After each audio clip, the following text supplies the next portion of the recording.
So we're very lucky to have Charlie here with us.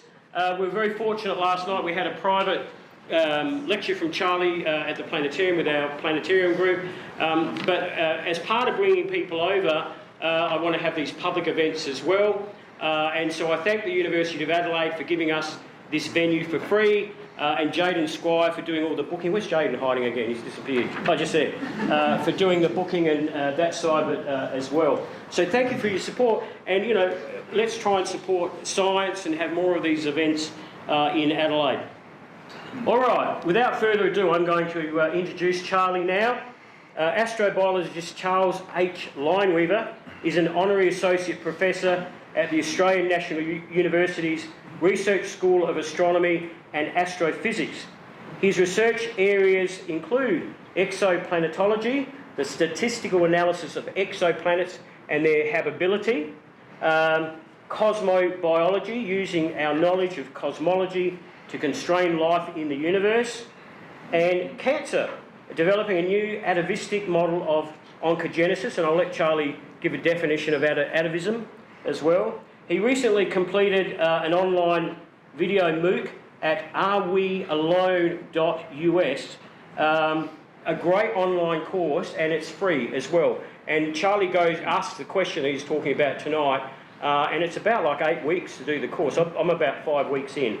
So you do need a bit of time, and absolutely free. Dr. Lineweaver earned a BA in History from the State University of New York at Binghamton, an MA in English from Brown University, a Bachelor of Science in Physics from Ludwig Maximilians University in Munich, and a PhD in Physics at the University of California, Berkeley in 1994. He's the son of a high school biology teacher and has lived in and travelled through 85 countries, has spoken 4 languages semi-fluently at one time or another, and was a semi-professional soccer player in New England and Germany. Ladies and gentlemen, would you please make welcome Professor Charlie Lineweaver. All right. Good. All right. Thank you very much. The sound is working over here, and you guys can hear me in the back? Yep. All right, good. So yes, my name is Charlie Lineweaver. I'll be talking about, well, are we alone? And well, how did we get here? And this is a topic that's a hot topic. It would be even hotter if I could tell you that we had discovered life elsewhere in the universe. I'm not going to tell you that tonight. Although some questions, when we don't know the answers, that doesn't mean we don't have a lot of good ideas. We can't make educated guesses, and I will give you my educated guesses tonight about the answer to the question, are we alone? And I should also say that they are mildly heretical in the sense that I think I'm the only one in the world who will represent the opinions that I will present today. So you can take that for what it's worth, so listen carefully, because you won't be able to hear this on YouTube. Now, are we alone? This is David Byrne, Talking Heads, and let's see, the lyrics of this song called Once in a Lifetime go, and you may find yourself living in a shotgun shack, and you may find yourself in another part of the world, and you may find yourself behind the wheel of a large automobile, and you may find yourself in a beautiful house with a beautiful wife, and you may ask yourself, well, how did I get here? And that's the question. It's not exactly the question we'll be talking about. And by the way, if you want to know what a shotgun shack is, there it is right there. It's a very long house, and it's called a shotgun shack because if you shoot a shotgun through it, it goes right through the whole house. I didn't know that's what shotgun. I had heard that song for so long, and I never knew what that was. I had to look it up, and there you go. So you learned something tonight already.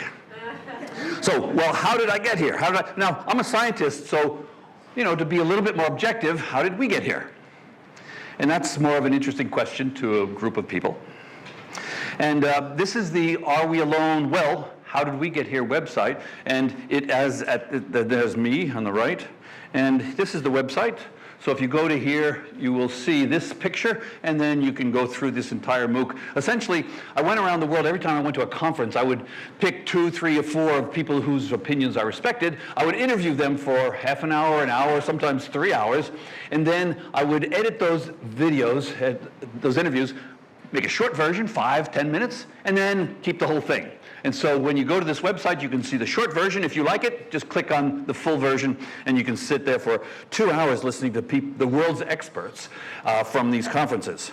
Okay, so in The Hitchhiker's Guide to the Galaxy, you will see on page 133, he describes missiles coming down, and then the improbability machine turns on. This is quantum improbability, and I think 2 missiles turn into a sperm whale and a petunia. And the sperm whale is looking down at the Earth, and he says, I wonder if it will be my friend. And the petunias say, oh no, not again. And Douglas Adams has a great sense of humor, and the point is that I guess maybe the point is that life is a brief interruption to an eternity of non-existence. But maybe not. Anyway, they find themselves in a situation where they can't explain it. And so we find ourselves in a situation that we're trying desperately to figure out how we got here. And the reason why that's so important is because if we can figure out how we got here, something about that might be so fundamental that we can extrapolate it to other planets. And I'll talk about those other planets. And by the way, if you have any questions, if I say something that you disagree with vehemently, not or only a little bit, just call it out or yell and say, hey, no, that's right, or no, that's wrong. And just raise your hand, maybe not even raise your hand, just call out. That's what I do. That's what I like to do to speakers. They get intimidated. I will not get intimidated. Turnabout is fair play. So just call out and say, wait a minute, what about this, or what about that? I'd be happy to do that kind of interaction. Okay. Somebody call out, all right? Okay, so, oh no, not again. So this is the shortest movie you will ever see about the origin of the universe. And it goes 4.5 billion years, the sun was a overdensity in a molecular cloud. And 4.5 billion years later, this has occurred. And so that's a 2-frame movie. Let me show that again. Boom, boom, boom, boom, boom, boom. Now, this reminds me a little bit of that sperm whale falling towards the Earth, right? Where in the world did that come from? What am I doing here? How did I get here? And those letters are hydrogen. This is a molecular cloud, so the word molecular talks about molecular hydrogen. There's 2 H's, and there's helium. That's what those molecular clouds are mostly made of. There's about 1% other stuff. But then, 4.5 billion years later, we have on Earth this. And this is made, like we are, is made out of carbon, hydrogen, oxygen, nitrogen, sulfur, and phosphorus at about the 98% level. So that's kind of what life is. All right, so here's a slightly more scientific version of the same thing. We start out with the Big Bang. It makes hydrogen and helium. That coagulates into stars, big stars that go boom, little stars that stay there for the life of the universe, pretty much. And then they go boom, they produce carbon, nitrogen, iron, oxygen, nitrogen. And then they produce molecules, and those are molecules that should be familiar with you. That should be for HCN, CO2, H2O. These are things that you are made of and the Earth is made of. All right, so another way to see that is that astronomy, through a process of, we call it, wave our hands, cosmic evolution, turned into biology. It's another way of saying that. And that, more or less, is the big picture that we're trying to explain, at least for Earth, and then we're going to try to extrapolate it elsewhere. So, one thing is, you can ask, how did objects get here? And that was this topic of my lecture last night. And if you're interested in that, here's the journal. The American Journal of Physics had published this about a year ago. And these are the 2 guys who did it, all objects and some questions. So essentially, we made a plot of size and mass of all the objects in the universe, and we put it there, and you will see all kinds of interesting things come out. Lots of interesting questions arise from such a plot, such as, is the universe a black hole? Because the black hole, the universe is right there on the black hole line. But that was the topic of yesterday. This topic today is not how did objects get here, but are we alone? Well, how did we get here? Where we is a life form. We are life forms. Another way to say that is, what can the origin and evolution of life on Earth tell us about life elsewhere? So we can find out a lot about the origin. We don't know everything about, but we know a lot about the origin and evolution of life on Earth. All we have to do is figure out which of those things that we know are generalizable, that could be probably true on other Earth-like planets, and which of them are so quirky that we shouldn't expect them elsewhere. For example, we shouldn't expect the exact the continents on Earth to be the same, or we shouldn't expect the exact composition of our atmosphere to be the same. We shouldn't expect the exact historical things that are so contingent during evolution. So physics is not a historical science, but evolution is. And if you read some, like Stephen Jay Gould, he'd always talk about contingency. Let's play a thought game. Let's run back the clock to, let's say, the Cambrian explosion. And then let's, in our minds, pretend that we could do that, and then ask the question, what would have come out of it? Would we have come out of it? Would there be human beings? And his answer was, of course not. But other people, like Simon Conway Morris says, oh yes, something very similar to human beings. And in any case, biologists are arguing about this. It's a big controversy. And what they're essentially trying to do is figure out what aspects of biological evolution are fundamental and therefore extrapolatable elsewhere, and what fraction are just quirky that we should not pay attention to. Okay, any questions about that?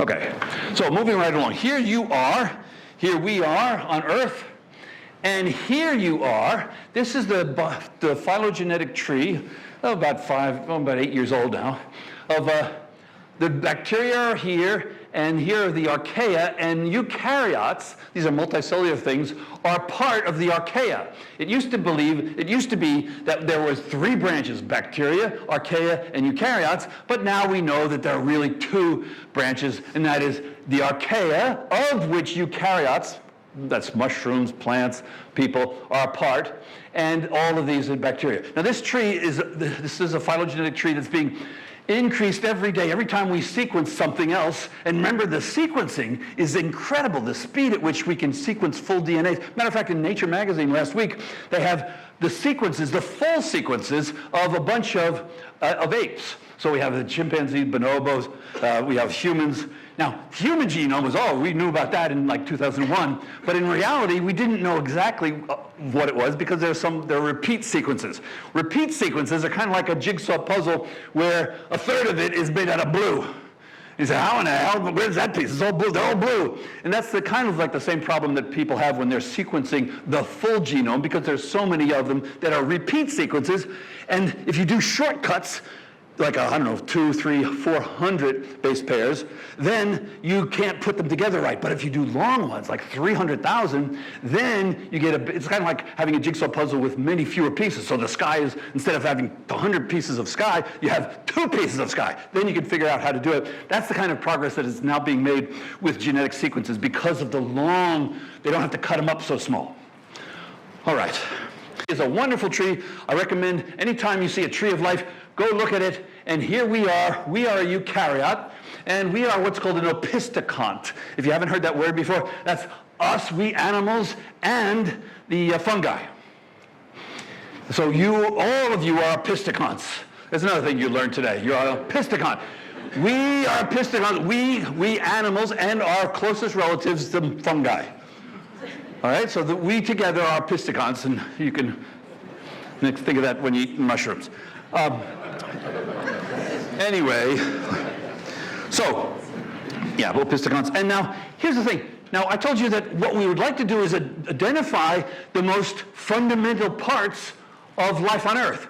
Well, one way to do that is to see what these have in common with these, what these have in common with these, what these have in common with these, and presto changeo, what is in common are the things that come out of this root.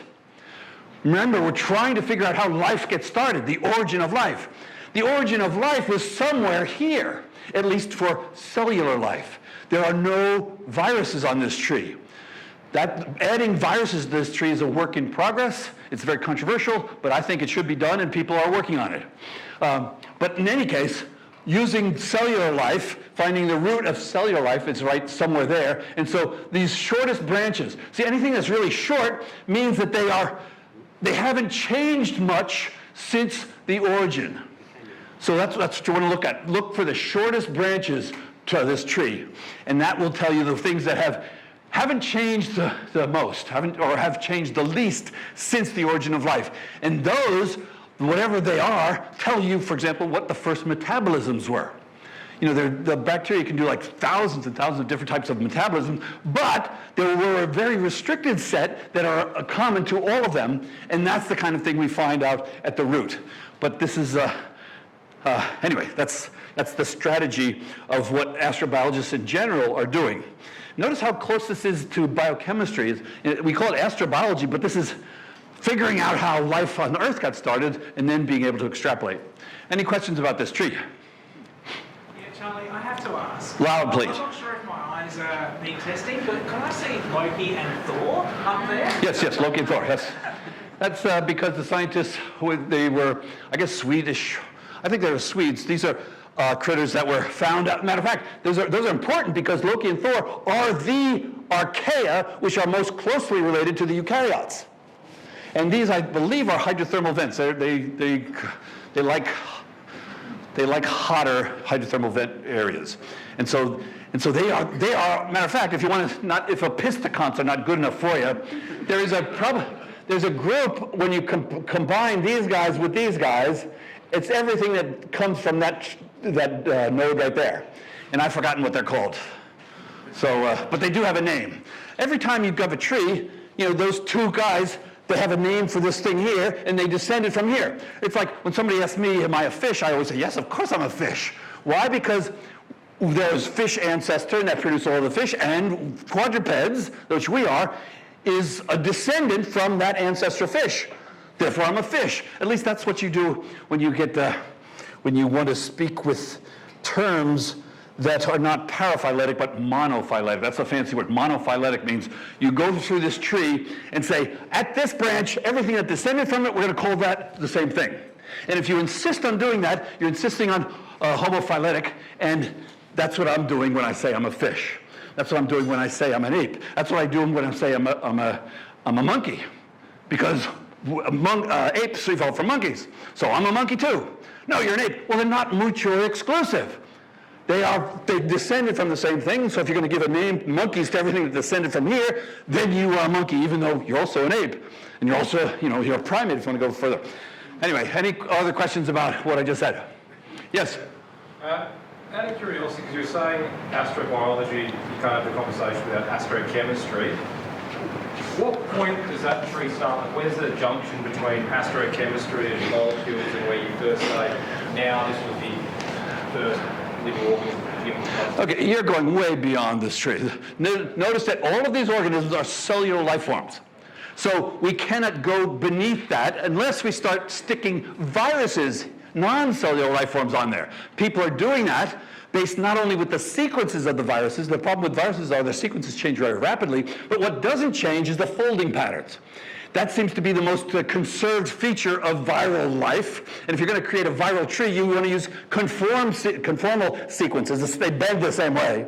And that's how viral trees are being put together, and that's what are being used to put them onto this tree. But I'm not showing that because it's complicated and controversial, and you look it up. It's a very wonderful topic. But the answer is we don't know where. You're asking, there's chemistry that's non-life. We have biochemistry that is life, and where do they change? And the answer is, it's going to change slowly, and we have to figure out how. Much like we have to figure out how we have a common ancestor with chimpanzees about 6 million years ago, and how we evolved in this way, and they evolved in that way. Remember, we did not evolve from chimpanzees. Chimps and humans evolved from a common ancestor down here, which is kind of like a half chimp and a half human. Matter of fact, some books, they have a human face and chimp face, and they put them together, and they kind of meld them with, like a computer can do that, and then they put that down as the origin. I'm not sure. Did that answer your question well enough for you? Okay, any other questions? Yes? Loudly so everybody can hear. Sorry. Could you read out the names at the bottom if they're to do with mammals? Because I don't understand where the mammals come from. The mammals are opisthocons. Mammals are animals. Animals and fungi together are opisthocons. This is a tree of all life. So you're going to be unfamiliar. If you had to put animals, they would be maybe a half a millimeter here, and you wouldn't be able to see it. That's why it has to. Small. Read the words. Oh, these are opisthecons, excavata, archaeoplastida, chromoalveata. You're unfamiliar with these because they are such large groups. You know about, humans and elephants, etc. And that is all, that's 50 million years. This is 4 billion years. So you had to cut out all those twigs and only look at the major branches. And they look like tiny branches, but these are the major branches because we are represented by opisthecons. So everything that you're familiar with are opisthecons. And the same thing, opisthecons are right, actually I'll point to it right there. See that thing? That's the opisthecon twig. Yes. So what are the excavata, please? What are the excavata? The excavata, you could ask, the excavata are a type of, I think they're unicellular, and they are, if you look, what you want to do is look at the phylogenetic tree of only eukaryotes, because then it zooms in on this, right? And as a matter of fact, if you look at, I'm not sure which, if you go to the course arewealone.us, you will see a whole lecture on the phylogenetic tree just of these guys. And there you will see what excavata are. Okay, it's very controversial because we're not quite sure about the origin of eukaryotes. Amoebas are, yes, we are amoeba. If you take the fungi and the animals, put them together, that's Opisthecanta. If you take the amoeba and put it with the Opisthecanta, then you have amoebazoa. Okay, and so on. For every single time you meet somebody, you have a new name, because then you're going to a larger group. So every single division, every single divergence in the tree, you have a name associated with it. And we wrote a paper on this, Lineweaver and Chopra, I forget the year, a few years ago. There are about 35 such roots, divergence points. All right, no more questions. All right, so this is just saying what I already said. The most fundamental aspects of life on Earth may be the most fundamental aspects of life elsewhere. You asked the question about how biochemistry became chemistry. We know that chemistry became biochemistry. We know that the chemistry on Earth is very similar to the chemistry we're seeing, that we think we see all over the universe. Much the same way we say when we look at the star, our own sun, with a spectrograph, we see an elemental abundances that are representative of the entire universe. In other words, the sun is not very special, because we can look at stars and look at the spectra and say, oh, that kind of looks like the sun. Oh, that's a little bit different from the sun. Oh, that's a lot like the sun. And that's what the history of astronomy has been like since we have a spectrograph for about 150 years now. And so how I'm trying to relate that to the beginning. So we think the origin of life, if it does originate elsewhere, will be pretty much the same biochemistry. When it starts to get quirky is when you start getting self-referential and you start to getting evolution. Because instead of having the physical environment being the thing that selects, you start to have your co-species, your conspecifics. Your other people are the people who kill other people, rather than, I don't know, the temperature. And then it gets tricky because who's going to determine what those other people are doing to you and why, etc. Okay. I can recommend, if some of you aren't familiar with what's behind the assumptions I'm making, this is Darwinism, and here he is. This is what he didn't have much hair, did he? This is what he looked like, I think, when he wrote these two books, The Origin of Species, 1859, and The Descent of Man, 1872. And the other person, if you haven't read this, you should read this. Every human being should read that so they know. Well, I mean, if you're interested at all in where you come from, you should know what's in this book. It's an old book. It's not so new. Okay, and then there's this book here, The Ancestor's Tale. I can highly recommend this by Richard Dawkins. He essentially goes through, that phylogenetic tree I showed of life? He goes through that tree down to about, he's like a post-Cambrian zoologist. And that means he's studied zoology for the past, 500 million years. He's not an astrobiologist. And what's the weirdest thing about biologists is they almost know nothing about the origin of life. They spend very, very little time trying to figure that out. Matter of fact, the first billion years they could care less about. I see 100 biologists at ANU, and I ask them about the question, oh, what about opisthecons? They say, what? And the reason is because they are post-Cambrian biologists, because they study things like camels and, orchids and all of these multicellular things, all the eukaryotes, but they don't know how that is connected to the bacteria And that's the bacteria are the first 2 billion years of life. So that's why I spent half my life as an anthropologist getting rid of the biological literature, which is only in the last 500 million years, or maybe if they're adventurous, the last billion years. But remember, 4 billion years history of life, and they're adventurous, they go back this far. Now, it's partly understandable because there's so little evidence for that, but we are getting so much new evidence from the phylogenetic trees that you need to pay attention to it. So read this book, I recommend it. Okay, what else? So, now I was a postdoc at the University of New South Wales for a few years, and the university wanted to have students sign up for liberal arts courses or more courses in the more courses in the sciences. So they said, hey, you faculty members, can't you put together courses that people will sign up for, general studies courses? And so at that time, not Star Wars, but the X-Files was very popular. And so the students were watching X-Files, and there was a whole organization at UNSW called the Spock Sock, and all the science fiction people who love science fiction were there. And we decided, hey, there's so much interest in this, we will make a course called Are We Alone? And because part of the X-Files is the truth is out there. And I said, we're astronomers. We know whatever truths there are to be known. That's what we specialize in, knowing what the truths that are out there. And so we know more than these Hollywood producers, and so we said, we're going to make a course. So during this course, the first thing I did was do a survey of the students. And I'll do this, matter of fact, we'll do the survey here. So the question is, are we alone? There are 3 answers, yes, no, and huh. So who says, yes, we are alone? Okay, about 10. Who says, no, we're not alone? The vast majority. And who says, huh? Okay, now the yeses and the huhs are about the same, maybe 5%, or maybe 8% each. And the no, we're not alone are about 80%. So let's see how you compare to the students. And here you, okay.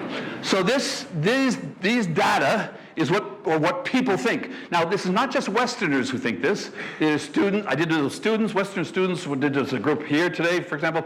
I went to India, I went to China. I've been to many countries in Europe, and these answers are pretty much the same. That is that's what was before. But this was before I gave the lecture.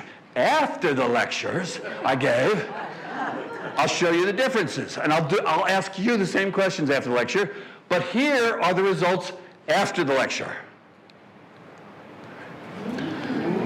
So yes increased by a factor of 2, huh increased by a factor of 2, and I'm very proud of this one, from 10 to 20%.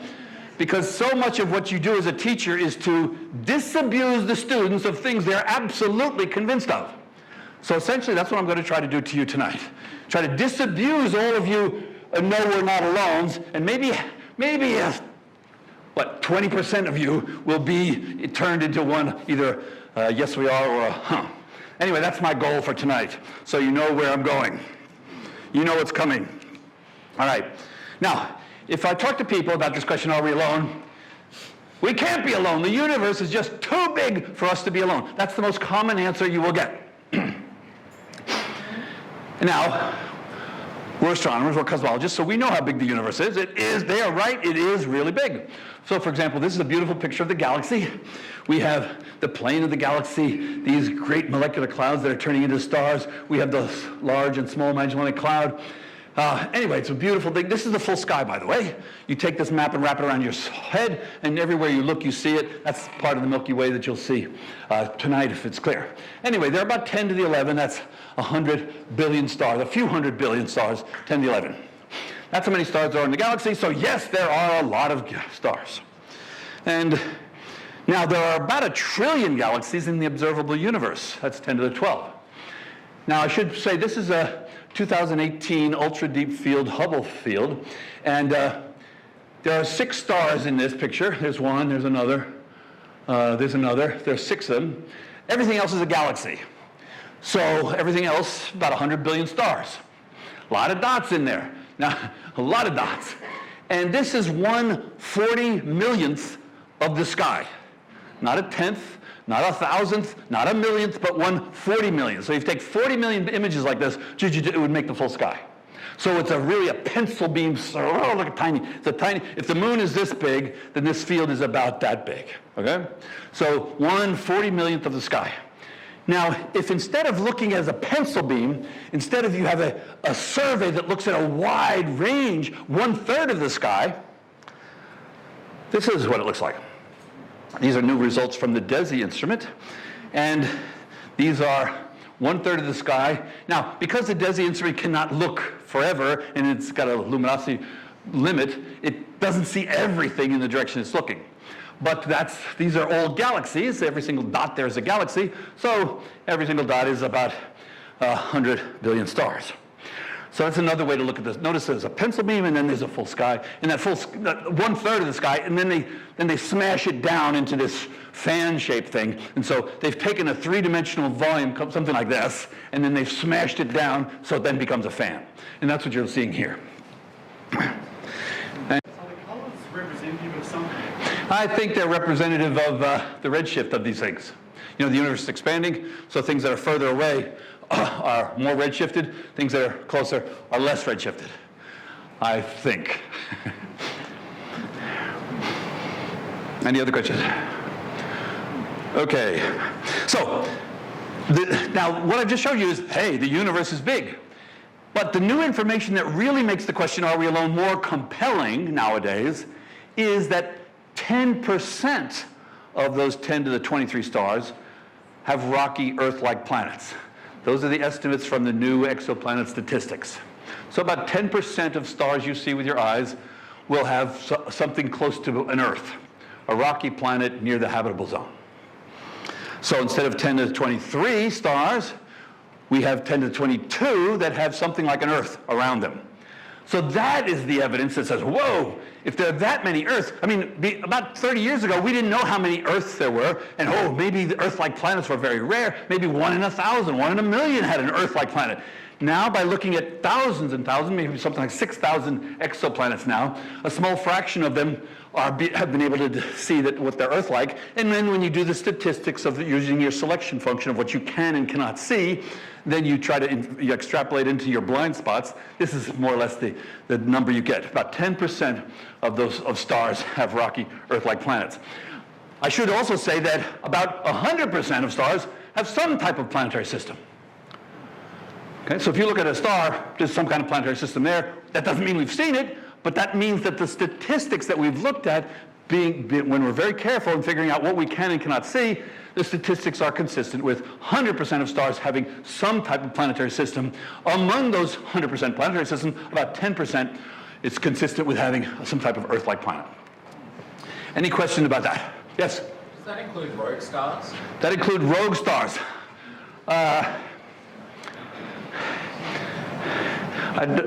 Probably, yes.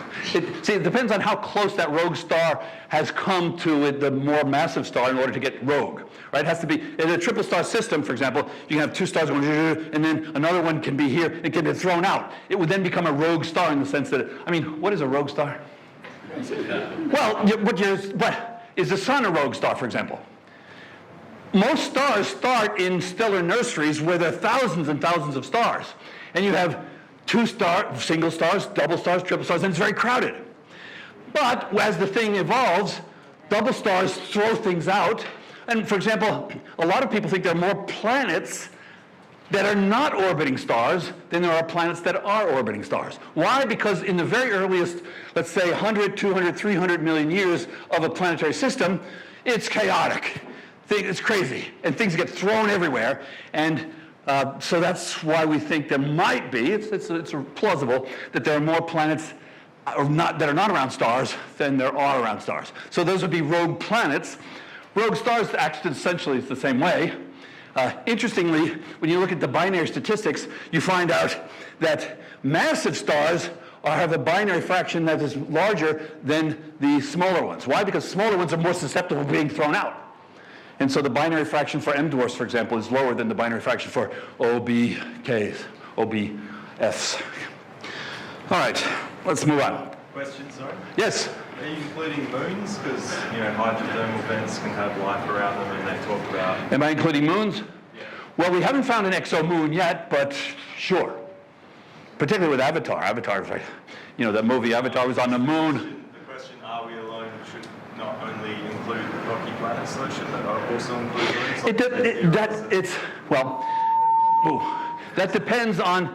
That really depends on how we think life got started. For example, there are many moons with lots of water in our solar system, Europa, for example, and if we found out that our life, the life that we know on Earth, came from a hydrothermal vent, like say 2, 3, 4 kilometers underneath an ocean spreading center, then we would be more apt to believe that other, like Europa and Ganymede, Callisto, would have they have a rock and then they have liquid on top of that, and they're hot, and so maybe they have such spreading centers on their cores or their outer cores, and so maybe that's where life got started. It gets started there. But there are other hypotheses that say, no, you need 3 phases. You need solid, liquid, and gas. You have to be under UV radiation to explore the chemical space with the UV excitations, and then you wouldn't get that type of you wouldn't get the excitation, therefore you might not get life. So that's the type of debate that astrobiologists are having, whether you need 3 phases at the surface of Earth, where life got started, or hydrothermal vents. And that's what this phylogenetic tree is really important, because if you can see that there are more roots coming out of bacteria that are comfortable in hydrothermal vent scenarios, and they're closer and small and shorter, then that would favor hydrothermal vent scenarios.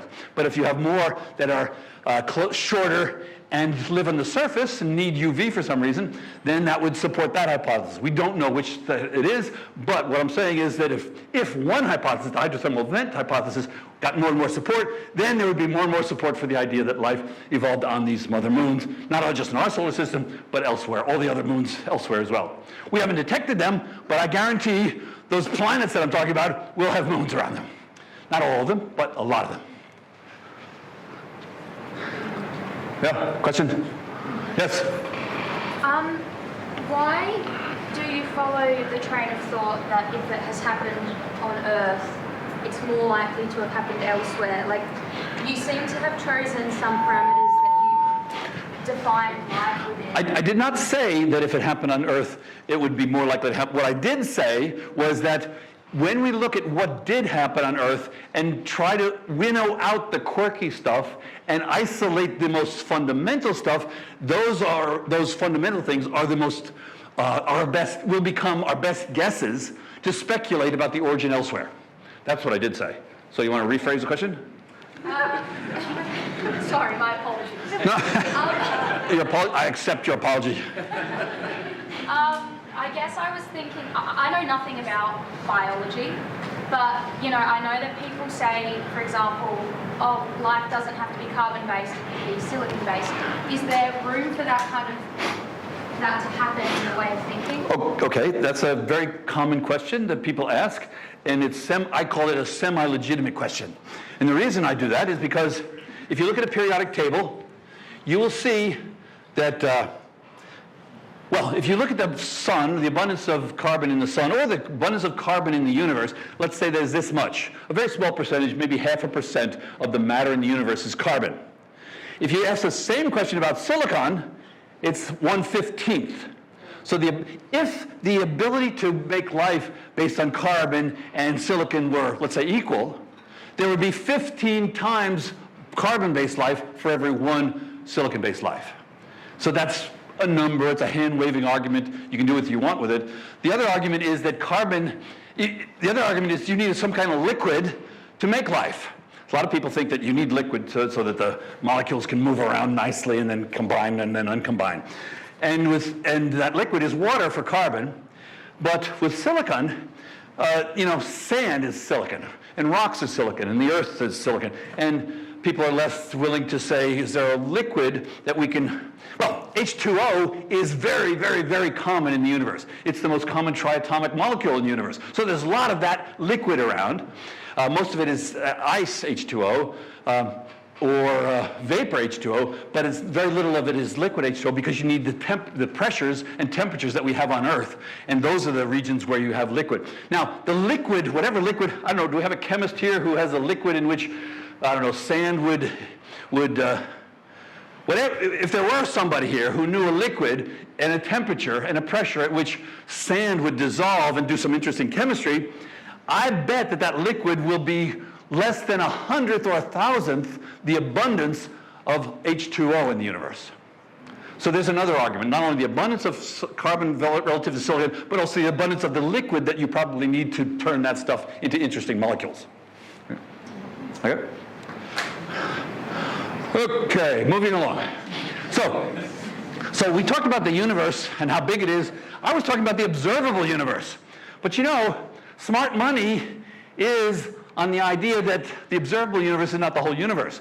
If you go into the middle of the Pacific Ocean in a boat, you will see a horizon. That's kind of like your particle horizon. That's the universe in which you live. But if you said to yourself, you know, it's probably, I don't know, nothing beyond the horizon, you're probably wrong. And if you said, you know what, maybe beyond the horizon is pretty much like inside my horizon. That's more or less the most reasonable position that most cosmologists take. And that means that the universe, it could be, the curvature that we can find out from cosmology is consistent with the spatial topology of the universe being flat. And that means, if flat means spatially infinite. And this, if you want to be kind of excited about that, what that means, for example, if there's anything that has a probability of 10 to the 1 billionth, or just a tiny, tiny, tiny probability in an infinite universe, maybe some of you know that if you multiply infinity times epsilon, you get infinity. So no matter how small epsilon is the fancy Greek letter for very, very, very, very, very, very, very small. And you multiply very, very, very, very small times infinity, and you get infinity. So that means if you have any event that you know that happened on Earth, but you said, yo, you know what? It's got a tiny, tiny, tiny, tiny probability, but if you believe in spatially flat universe that's spatially infinite, you have to multiply by infinity, and then boom. So for example, if your probability of U existing, U, is epsilon, epsilon, tiny, tiny, tiny, but in an infinite universe, you multiply epsilon times infinity, you get an infinite number of U's, doing the exact same thing that you're doing right now. The way you get out of that logic is to say, you are a set of measure 0. And that's just a fancy mathematical way of saying you multiply times infinity and you don't get infinity. But I'm digressing. So what I wanted to say here is our, so this is a picture. Here is our observable universe where it has 1 trillion galaxies. And notice that this is part of a balloon-shaped thing. Here's our mother universe. Here's our daughter universe. And the balloons are there only for artistic convention because those balloons could be an infinite universe. A spatially infinite universe is represented by a balloon here because what else can you do? So here we have a spatially infinite universe, and here's the tiny part of it that we can see, but then there are other spatially infinite universes all over there. So you have an infinity of infinite universes. So that makes, I'm not sure what you're going to do with it. We have any mathematicians here? Ask a mathematician, what are you going to do with that? And in any case, you know, you could say, whoa, those guys who said the universe is big, therefore we're not alone, have something going for them if you're talking about how many possibilities there are. Yeah. But they have nothing going for them because they haven't come up with how likely it is for life to evolve. Because if the likelihood of life is not just epsilon, epsilon, epsilon, but a set of measure 0, then you're looking at the life on this planet, and that's it. In other words, just because you have a large number over here, it depends on what the probability of life is that you're multiplying it by. And that probability, we do not know. It could be 1, and there's life everywhere, or it could be 0, or very close to 0, or a set of measure 0, which is the fancy term I said, for a number that when you multiply times infinity, you get just 1. Okay, so now the crowd says, we can't be alone. There are just too many Earth-like planets for us to be alone. So that's the more sophisticated version, not just the universe being big, but there are too many Earth-like planets. Now, there are lots and lots of Earth-like planets, as I just showed you what the statistics are. Okay, 10 to the 22, 10 billion trillion. Okay? 10 billion trillion. So, but let's ask the question, what is an Earth-like planet? Well, it's wet and rocky. See it's wet? See it's got water on it? It's wet? And underneath that is rock. So the Earth is a wet, rocky planet. Jupiter is not a wet, rocky planet. Saturn's not a wet, rocky planet. Venus is not a wet, rocky planet. Maybe Mars used to be. Venus and Mars are rocky, but they're not wet, at least not on the surface. Oh, sorry. Okay, so 4.5 billion year old planet in a 13.8 billion year old universe. So let's enter the age. Let's talk about how old the Earth is and how old the universe is. These are numbers that people have fought and spent lives trying to do this, and we now have very good numbers. You should believe these numbers. So if here's the Big Bang, and here's today, here's where the sun and the Earth were born, and the Earth and sun are about 4.5 billion years old. And notice that there's a lot of space here. So there's 2/3 the age of the universe here, and 1/3 over here. So the age of the Earth is about 1/3 the age of the universe. Take that home. If you didn't know that, that's an important fact to know. 4.5 billion years. Anybody have any problems with this? Good. I like that. Right answer. So how does the age of the Earth compare to the ages of these other Earths that I've said they're so plentiful, 10% of stars having them? How does that compare? Well, I wrote a paper on that about 25 years ago. Here it is. So here's the Big Bang. Here is now, actually in the original paper it was 13.4, so I cheated and changed it. 13.8. Here's our Earth, and here's the distribution of, these are the distribution of stars.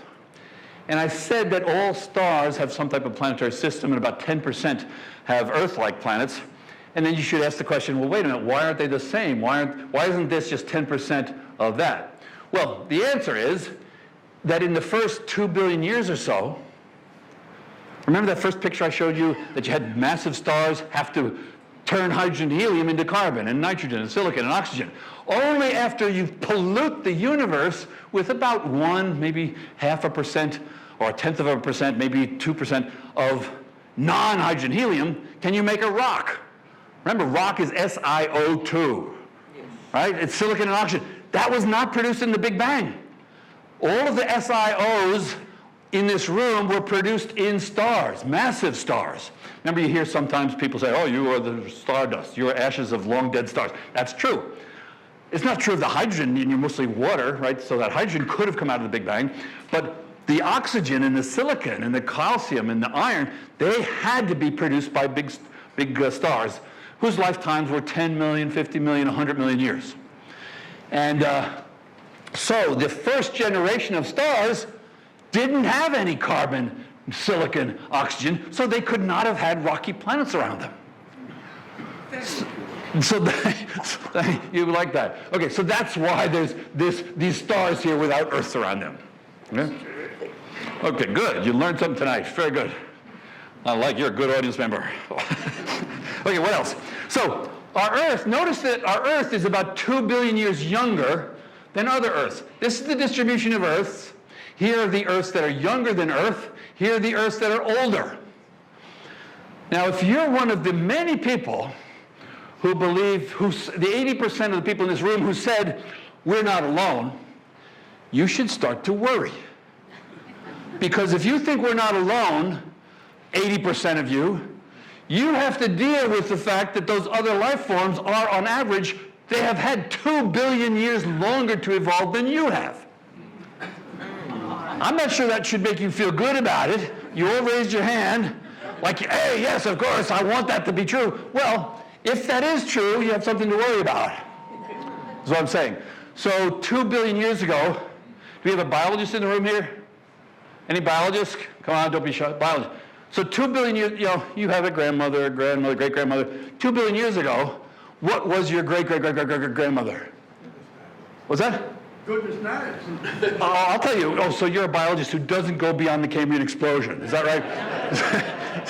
A good example of what I was talking about. The answer to the question is you were either well, actually you could have been a Loki. You were a single-celled critter and probably considered to be a bacteria. Maybe an amoeba, somewhere between a bacteria and amoeba. That's not goodness knows. That's what we know from astrobiology, which you biologists have ignored completely, so we've had to fill in for you by using these phylogenetic trees. Okay, so If life has emerged on these other Earths, it has had 2 billion years longer to evolve. Note, that's a big if life has emerged. But maybe the plausibility of evolving life on an Earth-like planet, because it comes out of chemistry and the same chemistry we have, if that's the truth, then they have had 2 billion years longer on average. And this date, this chronology, is what made Stephen Hawking say, for the last 10, 20 years of his life, we should keep our heads down. But if you believe that, you also have a gigantic problem with the Fermi paradox. If all of these planets are everywhere, life is everywhere, hey, they've had 2 billion years longer, they're technological everywhere, where are they? Why haven't we seen them? Why aren't there ruined UFOs all over the place? And if you believe there are UFOs all over the place, I recommend looking at Mick West's videos. Go to YouTube and Google Mick West. He's somebody who's done the most, systematic analysis of what are claimed to be UFO sightings. The results are 60% of them he can explain as systematic errors, and about 40% of them, the data is so unclear that he can't do anything with them. And that's important because in the last 50 years, technology has gotten, as you notice, technology's gotten much, much, much, much better in the last 50 years. Your smartphones, their resolution is incredible, and yet the UFO videos are always blurry. Right? So that should tell you something. But I will go no further in that direction. So if life got started on these other Earths, what did Darwinian evolution do? But what I did, this is a big if. If life got started on these other Earths. So that's this part of this diagram. This is where life gets started. We're working on it. It's hard. Happened 4 billion years ago about on Earth, and we don't have a lot of good evidence, but we have more and more evidence, and it's piling up. For example, about 2 months ago, a new paper came out based on those phylogenetic trees, the newest version of the phylogenetic trees I just showed you, and they have an estimate of life starting 4.2 billion years ago, plus or minus about 0.3 or so. So that's the level of accuracy we get out of these phylogenetic trees. But we don't know how life got started, and when I say how life got started, I mean there's a subtle point here. If we knew exactly how life got started, that still wouldn't tell us whether it got starts elsewhere, because maybe it got started in a very, very quirky way. The example I sometimes give is, you can know a lot about the evolution of the English language. You can look at the etymology of all these things, where this word came from, this word, and this is a vowel change, a vowel shift or something.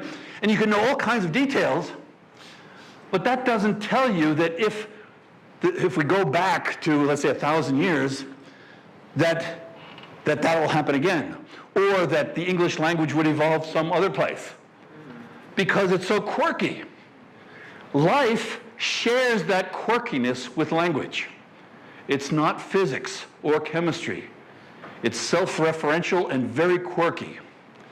And so that's what makes it difficult. And I want to emphasize this point.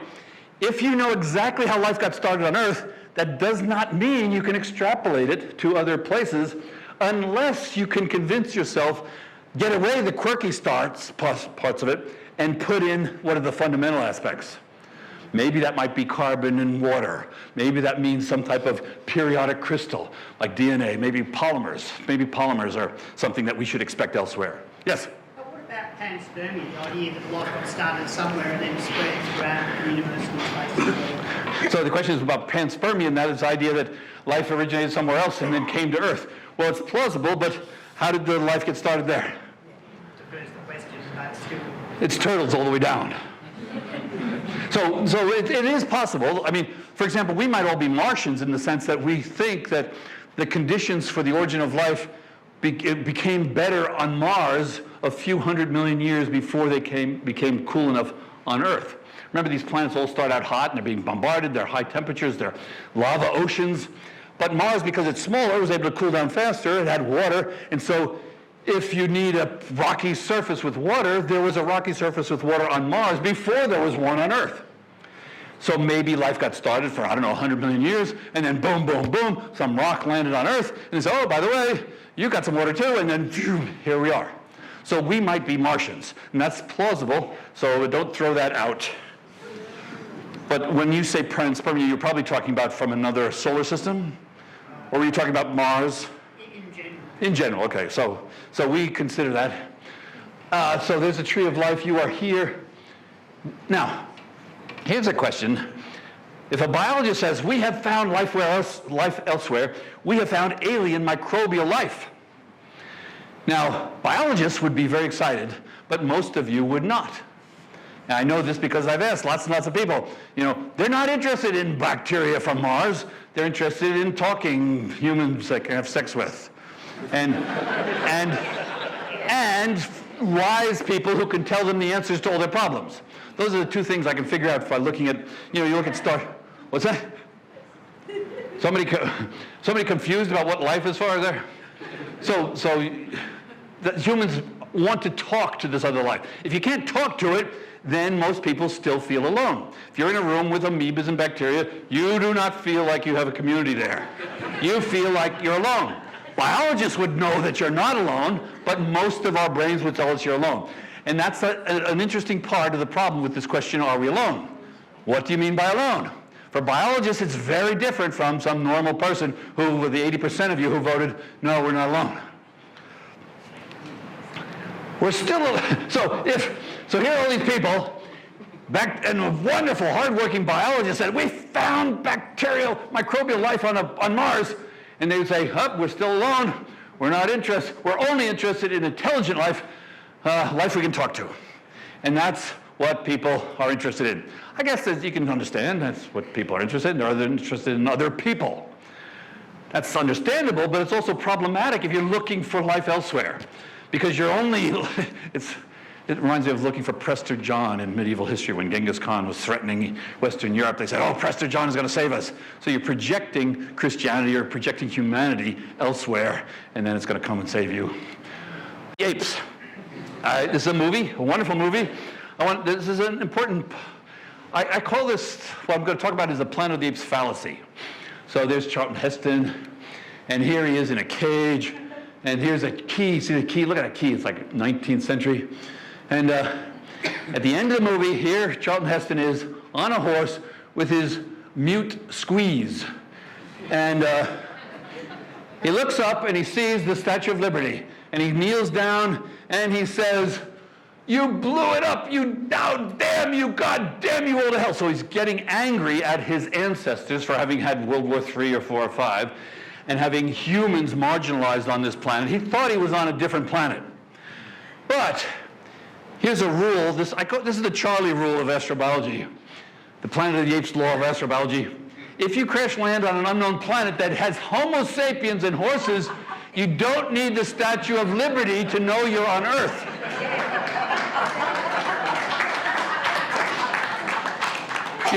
You're laughing because you did.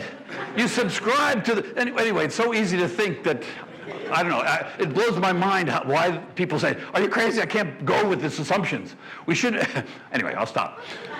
So, Planet of the Apes. Now look at what it says here in the advertisement. It says, somewhere in the universe there must be something better than man. Afraid there's intelligent life somewhere out in space because there's bugger all down here on Earth.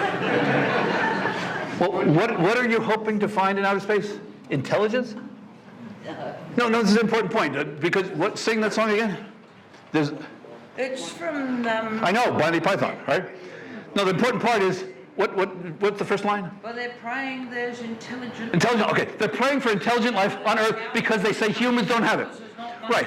So the question is, now the reason I object very strongly to that is because they're using the word intelligence as if it meant something outside of the human context. Now humans are intelligence, I call it human-like intelligence. Turtles have a turtle-like intelligence, dogs have a dog-like. Every critter, every life form has the type of intelligence that its ancestors did to keep them alive in the environment in which they lived. That's what I call intelligence. But humans think they have a special kind of intelligence, and that special kind of intelligence is the word in this song. They're looking for the special human type of intelligence elsewhere. And so that's why I get so angry at that. Well, it hasn't done the Earth much good, has it? Well, I'm not saying that humans are good or bad. I'm just saying that when you pretend to look for human intelligence elsewhere, you are, in a sense, being very, very vain because you think your intelligence is so good that you aspire to it, and you know what? It's probably elsewhere. And that's crazy. Imagine if an elephant did that. Say, oh, I wish, matter of fact, I'll talk about that. Somewhere in the universe there must be something better than man. Well, how about on Earth? Is there something on Earth better than man? Are mushrooms or pisticons, are they better than man? So to pretend that, oh, we are the best living creature on Earth is the stupidest thing that we've been doing for 150 years, ever since, I guess, Darwin. But you know what, you're getting me started. I got to calm down here. Go. So the Planet of the Apes fallacy is this. There is a, what is it? This is the intelligence niche is up here, humans there. And then you can see down here, there are, now, this is the intelligence niche. And there's apes, and then vertebrates with half a brain, and then there are bacteria, worms, and stupid things. This is what you have in your head. This is what people have in their head. This is what has evolved. I don't know why but it's understandable why people think that they're the best, right? Because that's what the morality of humans have evolved to do that. Anyway, so if humans through World War II or III, then the apes, the other apes, will then evolve into this intelligence niche. Notice we're assuming that there's an intelligence niche and that we inhabit it. We're the best ones. We inhabit it because we're so smart. And then, but if we go World War III, then the other apes will. This is what happened in the Planet of the Apes, right? There's World War III, and then humans marginalized themselves, lived in the gutters, and then the other apes evolved into humans. I can guarantee you that chimpanzees do not want to evolve into humans any more than you want to evolve into a chimpanzee. You think you're happy being who you are? Well, they are too. Now, I don't see why that's so hard to believe, but apparently the movie is based on the premise that chimps want to be humans because that's the best thing. And so what happens? Oh, here's another one. This is from Garland, 1959. This is a phylogenetic tree from, I don't know, what is this, 80 years, 70 years ago? 65 years ago. And look at what's in the middle of this tree. Arnold Schwarzenegger. This is called the Schwarzeneggerization of life. You used to be able to publish stuff like this. There he is, right there.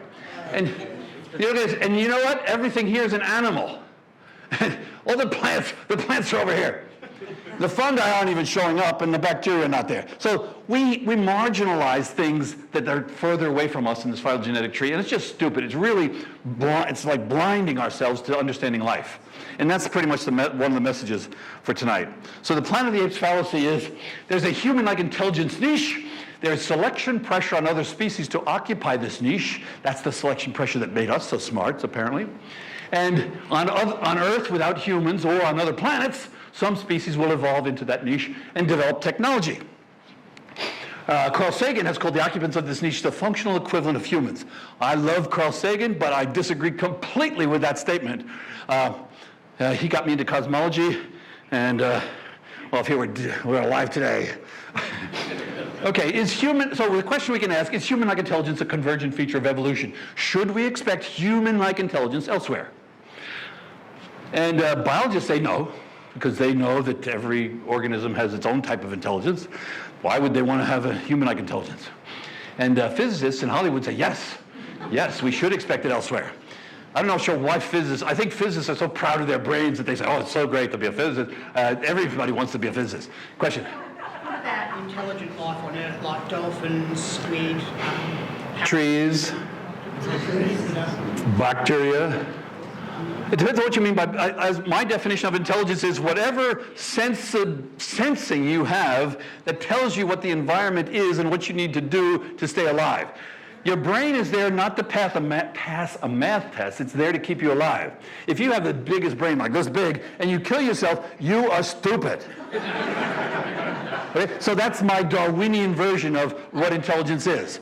And we have somehow forgotten Darwin. I don't know why. In our vanity, we've forgotten Darwin. So, SETI is the search for extraterrestrial intelligence, and it depends on this niche being filled elsewhere. So, in other words, SETI is the search for extraterrestrial intelligence. We're looking for electronic engineers elsewhere who have built radio telescopes that we can talk with, right? That's what SETI is based on. So, Frank Drake and his equation. There's a equation called the Drake equation. Here he is. And about 20 years ago, but he passed away a few years ago, 20 years ago, I was on a plane with him. We were going from Mexico City to Oaxaca to a meeting of the International Society for the Study of the Origin of Life. There is such an organization. And I was lucky enough to sit next to Frank, and I was teaching this course called Are We Alone? I said, oh boy, Frank, I've been talking about your equation. And I asked him, I said, Frank, why do you think there are intelligent aliens who have built radio telescopes? What do you think is the strongest evidence for the idea that human-like intelligence is a convergent feature of evolution? I asked him that because he's a scientist, he's a radio astronomer, and he's thought about this question a lot. And so I wanted to know what he thought, what was motivating him. And his answer was, read Harry Jerrison. And I said, okay, this is the plot he was talking about. This is a plot from Harry Jerrison, 1991. On the x-axis, you will see millions of years. Here's today, 50 million years ago, 100 million years ago, 200 million years ago. Here's what it's called the encephalization quotient. This is a term invented more or less by Jerrison. And so the idea is, encephalization quotient, here we are up here, and here are all these others, like average fish and reptiles. Interestingly, he didn't put the variation of fish, he put average fish. If you put average primate, it might be down here. In any case, he put us there. And I maintain as an expert data analyst that this sketch is not evidence for a general trend toward increasing EQ, encephalization quotient. And Charlie, defend yourself. Okay, let me defend myself. Why not? Well, consider the nasalization quotient. Consider you are an elephant, and you look around and say, you know, I'm pretty good. I'm damn good. I'm obviously the best crit around here. What makes me so special? And you think, you know, my skin is pretty thick, but you know, rhinos have big, thick skin too. And you know, walruses have tusks too. But nasalization quotient, the length of my nose compared to the length of my body. That's the ratio in which I will be the biggest. So let's make a plot of nasalization ratios to see who's the best, to see if there's a trend. And when you do that, this is what you get. And the selection effect that we're talking about is you have chosen the y-axis so you appear in the upper right. When you do that, everything back here is baloney. Because it has to be that way. And you can do that, somebody here in this room has the biggest nose. That's the greatest thing to have the biggest nose. So you plot, okay, it's nose size on the y-axis, and then you plot all the people in the room, and whoa, look at that, you are great. This is what we've done with encephalization quotient. Yes? Could we define life as the entropy process? I just wrote a paper on that. I'm waiting to see if it gets accepted. You give me your name and email, I will send you my paper. It's a long page, it's like 20 pages, but what's the question? The question is, can we define the ability to do the anti-entropy process? If you wait 5 slides, I'll answer that question. Okay, if I finish.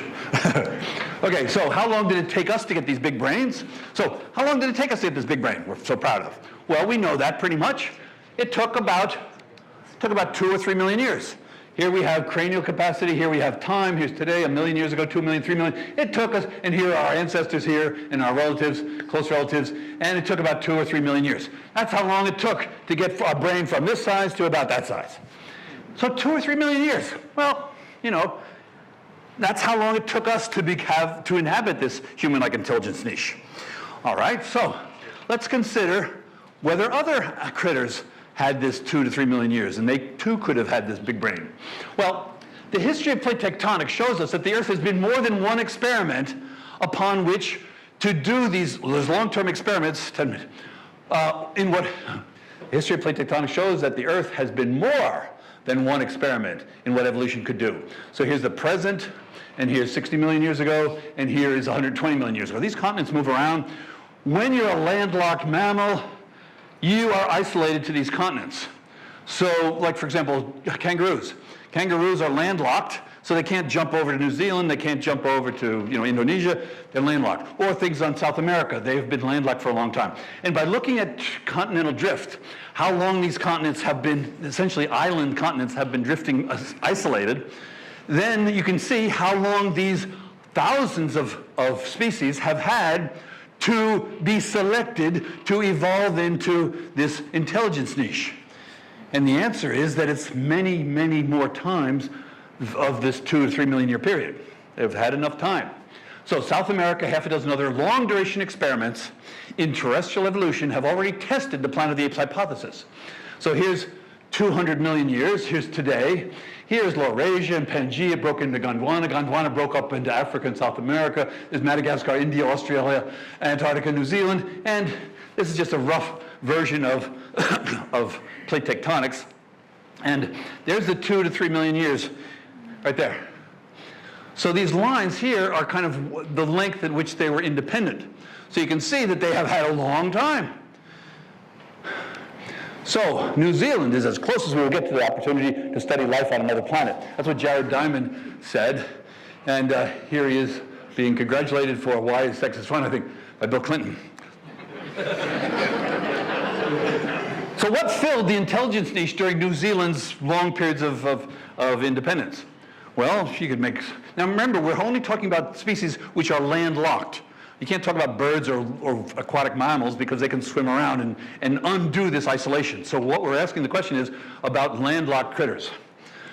And well, there's 2 candidates for creatures that have evolved and had plenty of time to evolve into this human-like intelligence niche. Obviously, I don't think they've gone in that direction very far, nor would they want to, is my claim. In Australia, these guys have been around for a long time in Australia. There were no humans before 60,000 years, and Australia was there about 80 million years independent.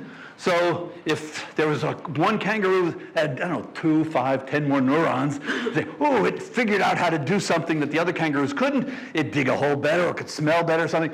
And then, it had more children, and then et cetera, et cetera, et cetera. You can easily argue that intelligence is a self-referential thing that would build, and therefore you would turn into this big, great-brained human. That didn't happen. The experiment has already been done. The experiments have already been done. Here's another experiment, South America. These might be 2 candidates for the most, I have to go quicker now because I got so angry. Okay. Here's Madagascar. So India.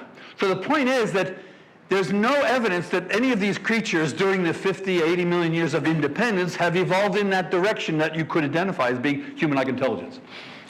So each of these continents with their millions of lineages has had up to 30 or 50 times longer to get smart than our lineage needed. Now the objection to this argument is we don't see other occupants because we are the first and we have suppressed or killed the others. But I've already argued that there were no humans on Australia until about 60,000 years ago. It's independent for about 80 million years. That's a long, 80 million years is like this, 60 million is like this. So during that period, when the Aboriginals first came here, they did not find smartphones with kangaroos with smartphones, with rifles or something. They didn't. They didn't find things that you could say were human-like intelligence.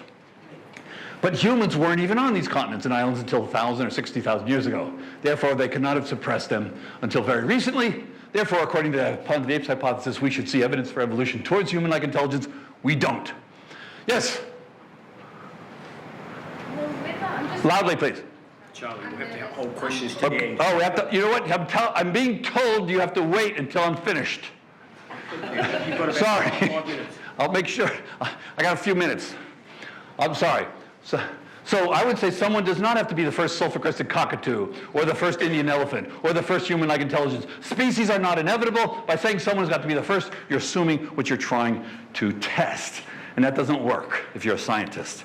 So I think humans are unique, just like every other species. It makes no sense to concoct an imaginary set of which we are the only terrestrial member, and then suppose that biological evolution elsewhere in the universe evolves towards this set. This concoction is what I call the Planet of the Apes hypothesis. It's testable. Paleoneurology does not support it, as I've argued with this Jerison plot. South America, and half a dozen multi-million-year experiments. Invertebrate evolution are the best data we have to test it. Let me repeat that. The best data we have to test this idea, the experiments have already been done. And no other cosmobiologist or astrobiologist I know ever talks about this. So I'm the world's expert in this argument. Okay, so this suggests that there's no generic group of functionally equivalent humans, passe sagen, and this can explain the Great Silence. And that's another piece of data we need to explain. There is silence. We've been doing search for extraterrestrial intelligence for about 60 years, and it's silence. Okay, yet I support SETI. This is surprising to some people. Why? Because when we have technology to cheaply explore new parameter space, we should do it. I think null results are important. The universe may be stranger than we can imagine, and I may be wrong about the Planet of the Apes hypothesis. So, are we humans alone in the universe? Of course not. Look at the trees. We're not even alone on Earth. Humans are not alone on Earth. But notice when you ask the question, are we alone? We have made the assumption that we are alone on Earth. Otherwise, we wouldn't ask the question. Or the we means we, the life forms on Earth. I should point out that half of you think we means we humans, and half of you, we, the life forms on Earth. The people with, if you're asking the question, we humans, then the answer is very easy. No, we're not alone on Earth, therefore we're not alone in the universe. If you ask about life, that's more tricky. So if you want to have a legitimate question to ask, make sure the we in your question is the life forms. Although problematic with that, we don't know what life is. So we're not alone on Earth. Look at all our cousins here. Lots of cousins. Since we're not alone on Earth, and since the Earth is part of the universe, we humans are not alone in the universe. Of course not. Look at all the trees. Of course we're alone. Humans are unique, just like every other species. So try to keep those conflicting thoughts in your head. And are we alone in the universe? Are we, the life forms on Earth, alone in the universe? Well, here's to answer your question. You asked. Now, these are convection cells on the sun. This is a dust devil movie here, and this is a hurricane. These are what are called far from equilibrium dissipative systems, and I've written a paper about how we should maybe redefine life to include such systems. Let me say it again. They're far from equilibrium dissipative systems. This is a term that was invented by Ilya Prigogine, Nobel Prize biochemist, 40 years ago. And I think we need to recognize our ancestors, the chemical disequilibrium that gave birth to life, and our relatives, the convection cells, hurricanes, and dust devils. Biologists hate this, by the way. You tell this about, you're a biologist, you'd hate this, right? Don't go that far. That's ridiculous. They have no information, they can't store energy. That's the answer that you're supposed to say. They have no information inside them and they can't store energy. And if you define life broadly to include convection cells, dust devils, and hurricanes, then life on Earth is not alone. We know of such far from equilibrium structures all over the universe.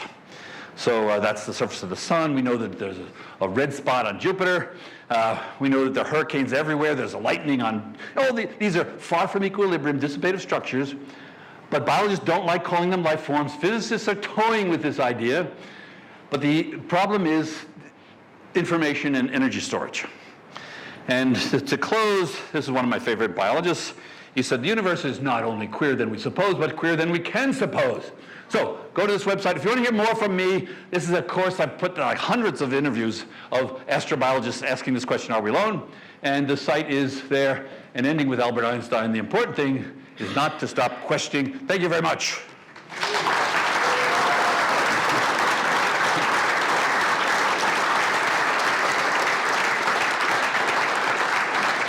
Gentlemen, we've gone beyond our time. We're meant to keep this building. But I think most of us can sit and listen to Charlie all night. I know I can. We've probably got time to squeeze in a couple of questions.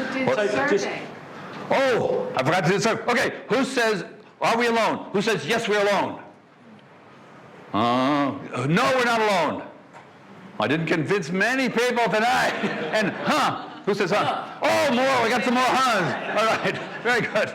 Yes. If you haven't asked a question yet, so for someone that hasn't asked a question... Well, she asked the question. Yeah, just wait a sec. Oh, no. We've got time for a couple of questions. Please keep your questions brief and only one question. So your question up there. Loudly, please. That's all right. Oh, come on, I'm sorry. The part I'm confused about is when we experience like ETs, for instance, it comes in a form of energy. It can appear in light, going within, going through different dimensions and realities. And I'm curious as to why are none of these areas explored when it comes to ETs, when that's how it's interacted with us. Well, that doesn't sound like a science project to me. And you're asking why? Why? Well, when you say energy, for example, I'm a physicist, I know what energy is, but I don't know what you mean by energy. And when you say it goes in and out, and people have a lot of feelings, and there are lots and lots of people who think we've already contacted aliens and they've seen UFOs and been abducted. I don't address those issues, but I do tell you, if you're interested in UFOs, you should look at Mick West, who has looked at the videos and the evidence that we have on Earth for alien encounters. So Mick West, M-I-C-K-W-E-S-T. One more. I'm sure that's an unsatisfactory answer, but there you go. Science versus what? Yeah. Yeah, just further to that question, where does the concept or area of consciousness come into this field of science? Conscious. Well, as part of my answer earlier, I said, we talked about intelligence, right? And I said, everybody, every critter, every species has the type of intelligence their ancestor did to keep them alive and be able to give them descendants. Now, there's a gigantic argument about what consciousness is. Some people think only humans have it. Other people say, oh, no, there are dogs. Matter of fact, I think 50 years ago, people used to think we were the only conscious entities, and then they studied the emotions of mice and emotions of dogs, and any dog owner will say, my dog has emotions and has some kind of consciousness. So basically you're saying, how much does this entity think like I do? Because we've defined consciousness in a self-referential way. And so, how much like a human being, it's kind of a little like human-like intelligence, right? Maybe instead of saying consciousness, you should say human-like consciousness, because I'm convinced that dogs have consciousness and other creatures have consciousness, but it's not it's different from ours. For example, when I go walking with a dog, that dog lives in an olfactory-rich world, and I can't smell a damn thing. You know that when you do. So that dog has olfactory lobes, which are, 10 times the size of yours, and it smells everything. It's a very rich world. Our world is rich in vision. We have 3 cones, and they only have 2. So they have dichroic vision, we have trichroic. So we have a richer visual world than they do, and et cetera, et cetera, et cetera. So human-like consciousness is different from other kinds of consciousness. Other people will say, no, I'm not going to use the word consciousness to talk about any other critter. It has to be human. So I disagree with them. Okay, ladies and gentlemen, we have to finish here. I apologise for that. I'd be happy to stand here all night.